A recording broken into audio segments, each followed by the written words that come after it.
Researchers say not enough minorities are taking part in clinical trials for coronavirus vaccines, even as minority groups are affected at much higher rates. Black Americans are 4.7 times more likely to be hospitalized with this virus than white Americans, and Latinos are 4.6 times more likely. Adriana Diaz has been looking at diversity and the treatment. The most important reason why I decided to participate is because how impacted my family has been by the COVID-19 pandemic. I lost my beloved father. Dr. Chris Purnell watched COVID kill her father and infect her sister, a breast cancer survivor who is still recovering. That pushed her to enroll in a vaccine clinical trial. I felt like this was my way to partly honor my father's legacy. What's the reaction that you get? There is that pause. Are you sure you should do this? Is it safe? You should wait. I don't think that skepticism can be lessened necessarily. I say embrace it and then inform people with the facts. In the U.S., 3 vaccine candidates are currently in phase 3 trials, meaning volunteers receive vaccine candidates to see if they work.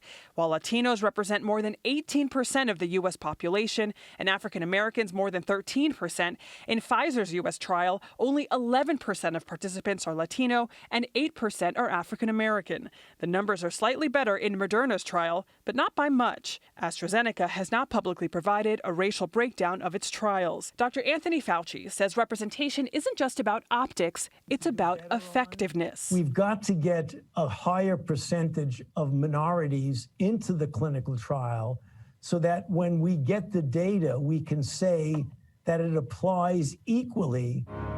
This pandemic is black, is brown, is white. That's why the National Institutes of Health is funding a media campaign to recruit trial participants, especially minorities. The agency may have a lot of convincing to do after centuries of systematic racism in American healthcare.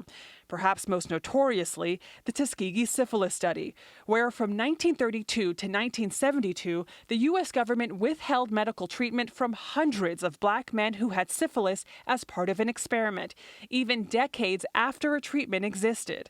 To help repair trust, Reverend Edwin Sanders is spearheading an NIH-funded initiative that works with faith-based leaders to disseminate accurate information about COVID vaccine development. What we're trying to do is to make sure that people have a level of knowledge that allows them to make informed decisions. I think if we invest in engaging with the communities that we want to see enrolled in our clinical trials, then trust won't be the barrier. Dr. Hella Borno just released a study on diversity in COVID research and clinical trials and found that in all cases, African Americans are underrepresented.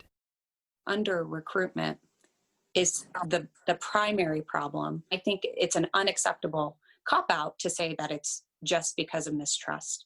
Some may also worry about the potential side effects of an unapproved treatment.